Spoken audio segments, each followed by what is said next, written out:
నమస్తే, welcome to NSTV news. ముందుగా ముఖ్యాంశాలు. కామారెడ్డి జిల్లాలో దారుణం చోటు చేసుకుంది. ఆలస్యంగా వెలుగులోకి వచ్చిన ఘటన సదాశివనగర్ మండలం అడ్లూరు ఎల్లారెడ్డి గ్రామానికి చెందిన తండ్రి జీర్ల చిన్నమల్లయ్యను హత్య చేసి కుమారుడు జీర్ల ప్రవీణ్ ఆత్మహత్యకు కారకులైన ముగ్గురిని అదుపులోకి తీసుకున్న పోలీసులు. మేకలు గొర్రెలు మేపుకుంటూ జీవనోపాధి పొందుతున్న మల్లయ్య. మా నాన్న కూడా ఉండు. మా నాన్నకి ఏంటంటే మేకలు ఉన్నాయి.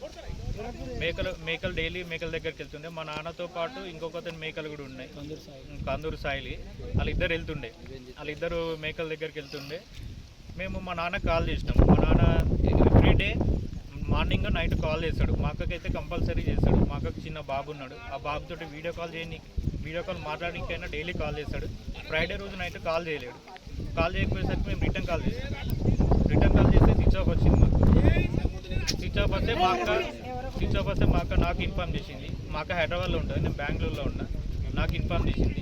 నాకు ఇన్ఫార్మ్ చేస్తే ఇంటి దగ్గర ఉన్న వాళ్ళకి అడిగి ఇంట్లో ఉన్నాడా లేడా అని చెప్పేసి ఇంటి దగ్గరికి వెళ్ళి చూడమన్నా. ఇంటి దగ్గరికి వెళ్ళి చూసేసరికి ఇంటికి లాక్ ఉంది. ఇంటి దగ్గర రాలేడు. ఇంటి దగ్గరికి రాకపోయేసరికి మా నాన్నతోటి మేకల దగ్గరికి ఎవరు సోపతి వెళ్ళారు అని చెప్పేసి వాళ్ళకి కాల్ చేసిన నేను. వాళ్ళకి కాల్ చేసి ఏమని చెప్పారంటే కందూరు సాయిలు వెళ్ళిండు మా నాన్నతోటి. ఆయన కాల్ చేసి ఏమని చెప్పిండంటే మీ నాన్న మధ్యాహ్నమే గొర్రెలు నాకు అప్పచెప్పి పొలం దగ్గరికి వెళ్ళిపోతుందని చెప్పేసిండు. చెప్పేసరికి మేమేమనుకున్నామంటే మా నాన్న అక్కడ నుండి ఎటు వెళ్ళిండో అని మాకు తెలియదు. ఇక అప్పటికి మిస్సింగే అని మేము అనుకున్నాము. ఇంత జరుగుతుందని మేము ఎక్స్పెక్ట్ చేయలేదు. కాకపోతే మేము సీసీ ఫుటేజ్ ఆధారంగా మిగతా మేము ఇన్వెస్టిగేషన్ ద్వారా మాకు తెలిసింది ఏంటంటే ఇద్దరు మేము అనుకుంటున్న సస్పెక్ట్ మా నాన్న ఈ కందూరు సాయిలతోటి కాంటాక్ట్లో ఉన్నారు. వాళ్ళు ప్లాన్ ప్రకారమే చంపినట్టు మాకు అనుమానం వచ్చింది. దాంతోపాటు మేము సీసీ ఫుటేజ్లో చెక్ చేసినాము. వీళ్ళ మేకల వెనకాలే ఒక 10 minutes గ్యాప్లో వాళ్ళకి కూడా వెళ్ళినాయి. మా నాన్న లొకేషన్ పంపించారు పోలీసు వాళ్ళు. ఎగ్జాక్ట్ ఆ లొకేషన్లోనే మొబైల్ స్విచ్ ఆఫ్ అయిపోయింది. కాకపోతే మా నాన్న మొబైల్ 2:20కే స్విచ్ ఆఫ్ అయింది. కందూరు సాయిలు ఏమని చెప్పిండంటే మీ నాన్న 4 గంటలకు వెళ్ళిపోయిండు మేకల దగ్గర అని చెప్పిండు. కాకపోతే ఇన్వెస్టిగేషన్లో 2:30కే ఫోన్ స్విచ్ ఆఫ్ అయిందని చెప్పారు. లొకేషన్ కూడా ఇక్కడ సైడ్ చూపెట్టింది. అతను ఏంటంటే అక్కడ నుండి అట్టే వెళ్ళిపోయినాం, ఇక్కడ వరకు వచ్చి అక్కడ నుండి అట్టే వెళ్ళిపోయినాం, అక్కడ వరకు వచ్చిండు, ఫ్యాక్టరీ వరకు వచ్చిండు మీ నాన్న నాతోటే ఫోన్ చూసుకుంటే వెళ్ళిపోయిండు అని చెప్పిండు 4 గంటలకు. కందూరు సాయిల్ మీద మాకు 1% కూడా అనుమానం లేకుండే. ఇంకో ఇద్దరు ఉన్నారు. వాళ్ళ మీద ఏంటంటే 3 months బ్యాక్ మా తమ్ముడు చనిపోయిండు. మా తమ్ముడికి బెదిరించిరంట వాళ్ళు. అంతకుముందు మాకు తెలియదు. మా తమ్ముడు చనిపోయిన తర్వాత తెలిసిన ఈ విషయాలు. అంతకుముందు ఏంటంటే వాళ్ళు గొర్రెలు దొంగతనం అవి ఇవి కొంచెం ఇలాంటి పనులు వాళ్ళ ఎక్కువ జరుగుతున్నాయి. మా తమ్ముడు ఏంటంటే గొర్రెల దగ్గర పడుకుంటాడు.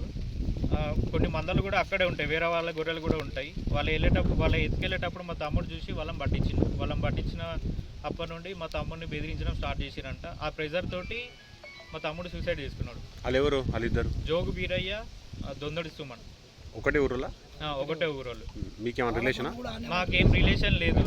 మా క్యాస్ట్ వాళ్ళు ప్రెజర్ చేయడం వల్ల మా తమ్ముడు చనిపోయిందని తెలిసింది. అంతకుముందు కాళ్ళు కూడా మొక్కించుకురని అంటున్నారు. అది ఎంతవరకు నిజం అది తెలీదు. కాకపోతే మాకు అలాంటి ఇన్ఫర్మేషన్లు వచ్చినాయి. మళ్ళీ మా నాన్న ఏంటంటే మా తమ్ముడు చనిపోయిన తర్వాత ఈ విషయాలు తెలిసి కొంచెం బయట ఆయన ఉండలేక డైరెక్ట్ ఫేస్ టు ఫేసే మందిలోనే ఇట్లా నా కొడుకుని చంపిండు అది ఇది అని చెప్పేసి ఆయన ఫేస్ టు ఫేస్ కాకుండా ఆయన పేరు పెట్టకుండా నార్మల్గా ఇట్లా అనుకున్నాడంట.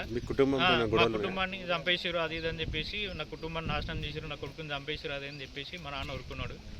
అలా మా కుటుంబంతో అయితే ఏం గొడవ లేవు. మాకు ఆస్తి తగాదాలు లేవు, అప్పుల బాధలు లేవు, అసలు ఏ బాధలు లేవు. వాళ్ళ మీద ఏ కేసులు ఉన్నాయో తెలియదు నాకు. ఊర్లో అయితే కొన్ని ఇలాంటివి చేస్తున్నారని నాకైతే కొన్ని ఇన్ఫర్మేషన్ వచ్చింది. కాకపోతే నేను ఇక్కడ ఉన్నాం కాబట్టి నాకు అంత క్లారిటీగా తెలియదు. కాకపోతే మేము సీసీ ఫుటేజ్ ఆధారంగా మేము ఆధారాలతోటి చెక్ చేసినప్పుడు మేము అనుకున్న సస్పెక్ట్ దాంట్లో ఉన్నారు కాబట్టి మేము కందూరు పెద్ద సాయిల్ని గట్టిగా అడిగినాం. నువ్వు చెప్పేది అబద్ధం అది